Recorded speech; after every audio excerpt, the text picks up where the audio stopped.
Hello guys, എല്ലാവർക്കും ഒരു പുതിയ വീഡിയോയിലേക്ക് സ്വാഗതം. നിങ്ങൾ ഇതുവരെയും ഈ ചാനൽ സബ്സ്ക്രൈബ് ചെയ്തിട്ടില്ല എങ്കിൽ ഇപ്പോൾ തന്നെ ഈ ചാനൽ സബ്സ്ക്രൈബ് ചെയ്യൂ, അരികിലുള്ള ബെൽ ബട്ടൺ കൂടെ എനേബിൾ ചെയ്യൂ. ഒരു സ്ത്രീയുടെ മേക്കപ്പ് കിറ്റിൽ ഏറ്റവും പ്രധാനപ്പെട്ട ഘടകം എന്നത് ലിപ്സ്റ്റിക് ആയിരിക്കും. ഒരു മേക്കപ്പ് കിറ്റും ലിപ്സ്റ്റിക് ഇല്ലാതെ പൂർണ്ണമാവില്ല. ലിപ്സ്റ്റിക് ഉറപ്പായും പെൺകുട്ടികളെ കൂടുതൽ സൗന്ദര്യവതിയാക്കും. എന്നാൽ ലിപ്സ്റ്റിക് കൊണ്ടുണ്ടാവുന്ന പാർശ്വഫലങ്ങൾ എന്തൊക്കെയാണെന്ന് അറിയാമോ? ലിപ്സ്റ്റിക്കിൽ ലെഡ് എന്ന മൂലകം അടങ്ങിയിട്ടുണ്ട്. ഇപ്പോൾ നിർമ്മിക്കുന്ന ലിപ്സ്റ്റിക്കുകളിൽ ലെഡിന്റെ അളവ് വളരെ കൂടുതലാണ്. ലെഡ് മനുഷ്യന്റെ ശരീരത്തിൽ എത്രത്തോളം അപകടമുണ്ടാക്കുമെന്ന് അറിയാമോ? ലെഡ് മനുഷ്യന്റെ നാഡീവ്യവസ്ഥയ്ക്ക് തന്നെ ദോഷകരമാണ്.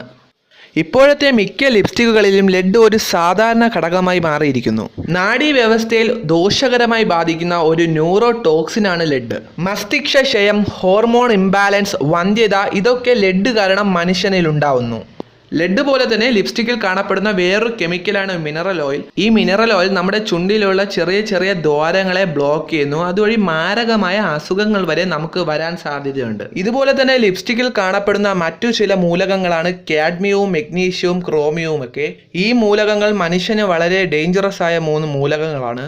ഈ മൂലകങ്ങൾ നമ്മുടെ അവയവങ്ങളെ പെട്ടെന്ന് ബാധിക്കുകയും അതുവഴി വലിയ വലിയ അസുഖങ്ങൾ ഉണ്ടാവുകയും ചെയ്യുന്നു. ഇപ്പോഴുള്ള ലിപ്സ്റ്റിക്കുകളിൽ കാഡ്മിയത്തിന്റെ അളവ് വളരെ കൂടിക്കൊണ്ടിരിക്കുകയാണ്. ഇങ്ങനെ കാഡ്മിയത്തിന്റെ അളവ് കൂടുന്നതിലൂടെ മനുഷ്യന്റെ കിഡ്നിയെ പെട്ടെന്ന് തന്നെ തകരാറിലാക്കുകയാണ്. ദിവസവും ലിപ്സ്റ്റിക് ഉപയോഗിക്കുന്നതിലൂടെ വയറ്റിൽ ക്യാൻസർ വരാനുള്ള ചാൻസ് കൂടുകയാണ്. ലിപ്സ്റ്റിക്കുകളിൽ കാണപ്പെടുന്ന മറ്റു ചില കെമിക്കൽസ് ആണ് പെട്രോ കെമിക്കൽസ്. പെട്രോ കെമിക്കൽസ് എന്താണെന്ന് നമുക്ക് എല്ലാവർക്കും തന്നെ അറിയാം. ഈ പെട്രോ കെമിക്കൽസിന്റെ ദൂഷ്യഫലം എന്താണെന്ന് വെച്ചാൽ ഇത് നമ്മുടെ ഗ്രോത്തിനെ ബാധിക്കുന്നു. അതേപോലെ തന്നെ നമ്മുടെ ഡെവലപ്മെന്റിനെയും അതുപോലെ തന്നെ നമ്മുടെ റീപ്രൊഡക്ഷൻ ക്യാപ്പബിലിറ്റിയും ഇത് ബാധിക്കുന്നു. അതുപോലെ തന്നെ നമ്മുടെ ഇന്റലിജൻസിനെയും ഇത് ബാധിക്കുന്നു. ഇതുപോലെ തന്നെ ലിപ്സ്റ്റിക്കിൽ നിരവധി പ്രിസർവേറ്റീവ്സ് അടങ്ങിയിട്ടുണ്ട്.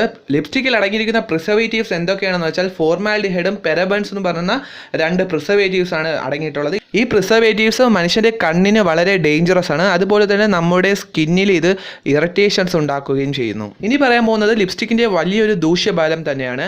ലിപ്സ്റ്റിക് ധരിച്ച ശേഷം പെൺകുട്ടികൾ ആഹാരം കഴിക്കുന്നത് നമ്മൾ കണ്ടിട്ടുണ്ട്. ഇങ്ങനെ കഴിക്കുമ്പോൾ ആ ലിപ്സ്റ്റിക്കിൽ അടങ്ങിയിരിക്കുന്ന വിഷാംശങ്ങൾ വയറ്റിലോട്ട് പോകാനുള്ള ചാൻസ് ഏറെ കൂടുതലാണ്. ഇങ്ങനെ നിത്യവും ചെയ്യുകയാണെങ്കിൽ നമ്മുടെ ദേഹത്തുള്ള വിഷാംശം കൂടുകയും അതുപോലെ തന്നെ അത് വലിയ വലിയ ആപത്തിലോട്ട് കലാശിക്കുകയും ചെയ്യുന്നു. ഇനി നിങ്ങൾ ലിപ്സ്റ്റിക് ധരിക്കുമ്പോൾ ഈ വീഡിയോയിൽ കണ്ട ഭാഗങ്ങൾ ജസ്റ്റ് ഒന്ന് ഓർത്ത് നോക്കുക.